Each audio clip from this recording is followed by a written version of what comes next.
Howdy, my name is Pastor Will Martin, and I am in the process of running for Fayette County Judge. I wanted to make a quick video, and I should probably explain the pirate music in the background. One of my children is learning to play the concertina, so ahoy, and I hope you enjoy in the background. So, I received a question day before yesterday, about whether or not it's appropriate for a pastor to be running for local office. So I wanted to just think about that publicly for just a moment. Is that something that should happen or shouldn't happen? And so I'm going to answer it in one of two ways. First, negatively, just to push back and ask a rejoiner, and then I'll explain positively why I'm running for office. But so negatively, what I would respond is, anybody who would ask, should a pastor run for political office, really should be asking, should a politician run for political office? I mean, think about this, right? Our nation, our state, and then more recently, it feels like locally, we're run not by normal, regular people that are part of our community, but by professional politicians, by people who are really good at making people think that I'm saying one thing when I'm really not saying that thing, so that I can get a vote, and that once I get a vote, I'm going to do whatever I want to do in office, as opposed to being a normal person who values things like, I don't know, telling people the truth. So it's very interesting, right? When you're talking about being a Christian is a whole lot more than just having a specific set of political convictions. That's not what being a Christian is about at all. Although Christians do have political convictions, but Christianity is a worldview that's based upon some fundamental facts, like God is, and He made the world, and we are His creation, and so we owe Him honor and gratitude and obedience and those kind of things.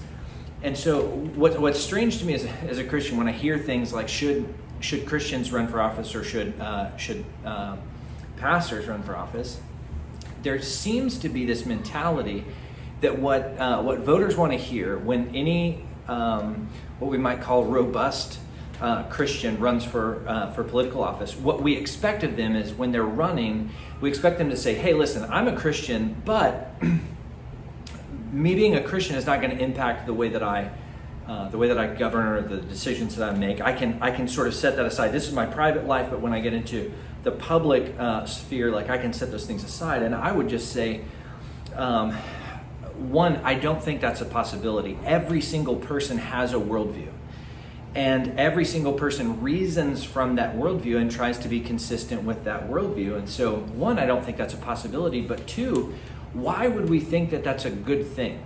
I mean, think about this. Take what would be on the opposite spectrum of a Christian like myself, somebody who's an atheist secularist, right? That somebody who doesn't believe that God exists and all of those things. Would we ask them, if they're running for office, would we say, hey, I'm fine with you running for office, but you need to make sure that when you get into office, that your secularism and your atheism we need to make sure that they don't inform any decisions that you make, or any, as you think through any of these decisions, make sure that that your worldview doesn't inform. We wouldn't do that. And so the question is, why is it that Christians seem to be, in this culture, the one people group that are told you need to check those worldview assumptions at the door because they're not welcome here? I don't think that's right, fair, proper. And I would make two connections there, because for all of us. One is, particularly in Fayette County is vast majority Christian people who, in any brand, I mean, there's a lot of Christians that are a lot of variance in what that means. But if you're to poll average Fayette County resident, the vast majority of them are going to identify themselves as some form of Christian. And so why in Fayette County, as a vast majority, are Christians told, hey, your faith or your worldview cannot inform local politics? Why are they the only ones that can't live consistently in a political arena? I think that's a great problem. So the question is, why as a pastor am I running for political office? Hi, Lucy.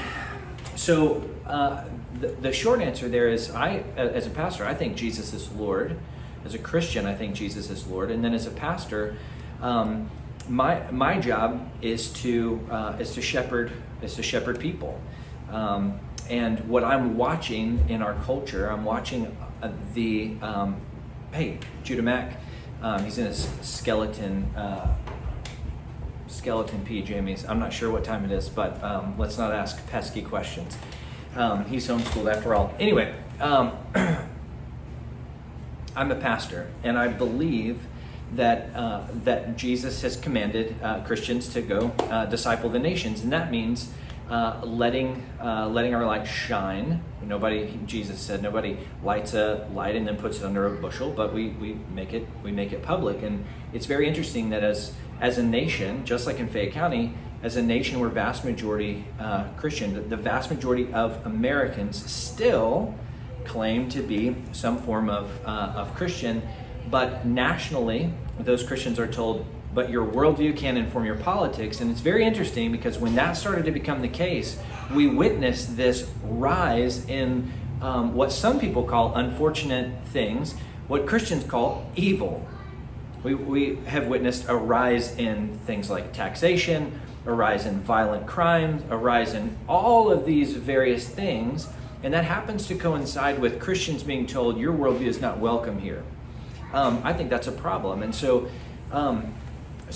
Jesus, and this is where Christianity and libertarianism sort of dovetail nicely into each other. Jesus said that we're to love our neighbor as ourselves. And that's basically the fundamental premise of libertarianism, is that we don't think that government should or anyone should initiate violence against a person or their property. And so we're against taxation, and we're against big government. We want people to be free, people to make their own decisions, their own choices. So there are a great many secular libertarians. There's also a great many Christian libertarians that reach the same idea, maybe from different angles. I'm very much reaching it from the angle of Jesus is Lord, and it's great news that He is. And I would rather tell you that up front. This is why I think you ought to be somewhat glad that I'm a pastor and not a politician, because a lot of politicians would say, though I may think that, I better not say that because that won't get me elected. Well, I'm just to be frank, I would much rather lose everything, election, friendship. I'd rather lose. I would gladly lose everything in exchange for being identified with Jesus. I want to be on Jesus's team. But I think that voters ought to be able to look at that and say, man, there's some good there, because the idea that if I was elected to local office, that I would bring to bear the conviction that I have to honor Christ and answer to Him for that office. And that's one of the problems with a lot of the politicians that we're seeing, I think, both locally, state, and federal, is that they don't think that there's any accountability. They think that they can do whatever, say whatever, and they'll never have to answer for it. I fundamentally believe that I will have to answer for the things that I do in this life. And I'll have to answer to a gracious Lord, but a just Lord. And so I think there should be a great confidence in voters to vote somebody with convictions like I hold. It's not to say I'm perfect. I will screw it up often. But again, a difference between somebody like myself and a career politician is when they screw it up, they want to act like they didn't. And so, as an example, during the whole COVID fiasco, we had a Republican governor who shut our state down, and we had Republican local officials who shut everything down, some of which are running for local office again, running for different offices. And those are the very people who shut us down, who put some of our friends out of business. And instead of standing publicly and saying, hey guys, we missed it and we're sorry, like, there's no excuse, we got it wrong, we stole your freedoms and we screwed it up. Instead of doing that, they rode in like the great deliverers, saying, hey, we're setting you free again. Well, we weren't slaves until you took our freedoms from us. And so whereas a Christian is supposed to, it's commanded by Jesus to own their faults. Like if you screwed it up publicly, you need to repent publicly. And so that's one of the commitments I'll make. I will not make a commitment to perfect governance. So if you're trying to vote for a perfect candidate, find somebody else, because I'm not him. But if you're trying to vote for somebody who is going to endeavor to honor Christ and to be good to my neighbors in local office and protect local freedoms, then you definitely should at least pray about voting for me.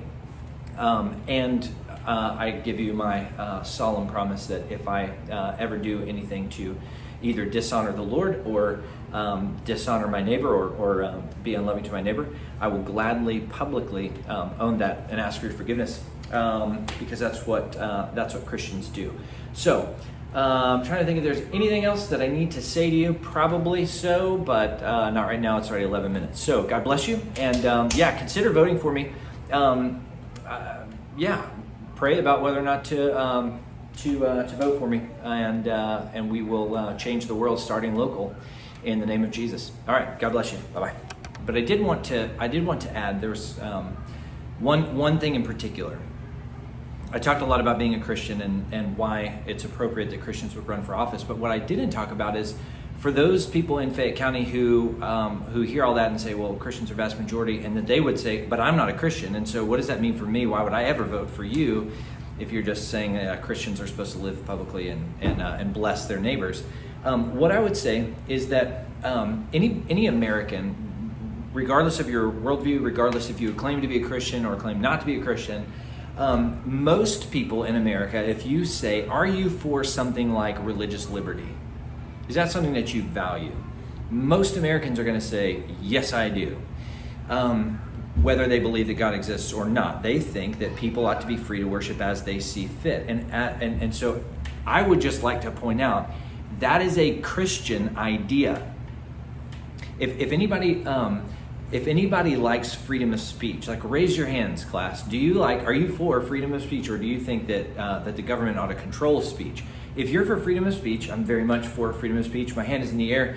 I need to acknowledge and to know that historically is a true statement that that's a Christian idea, that it's Christians who guarantee those liberties to people. If you go to even in our day, those cultures that haven't been in some measure liberated by the Christian worldview and are still doing life under regimes, and whether it's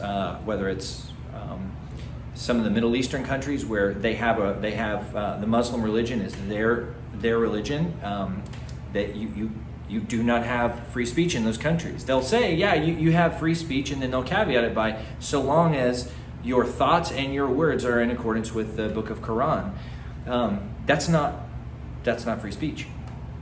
Increasingly in our culture, it's not the Christians who are vying for a curtailing of the freedom of speech. It's the secularists who can't stand. It's those on particularly the liberal left, but although there's some people on the right that are for taking away freedom of speech. And so anyway, my point there is, if you love those things, you may not be a Christian, but if you love those things, you ought to want Christians in office, because Christians are the type of people who will do unto others as they would have do unto themselves. And so I would quite literally fight and die for the freedom of speech or the freedom of worship.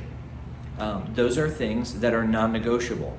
And at the same time, because I'm a Christian, I would gladly fight and die for the religious liberties of those who don't hold to my faith, for their right to freedom of speech. I would fight tooth and nail to protect the liberties and the rights of those who I disagree with. They have a right to disagree with what I assume. And so, if you're saying, yeah, I'm in Fayette County, And I just got through saying that the vast majority of Fayette County residents are Christians, but you would say, but I'm not a Christian. I would say, you may not be a Christian, that's okay. I hope you'll change your mind, because being a Christian, knowing Jesus is the greatest thing in the history of the world. It's like getting to eat ice cream and around somebody who's never got to eat ice cream. Like I'm not angry about you or over you. I just hope someday you'll try it, because it's really, really good. Jesus is very good. But you don't have to acknowledge, to believe the same thing as I believe.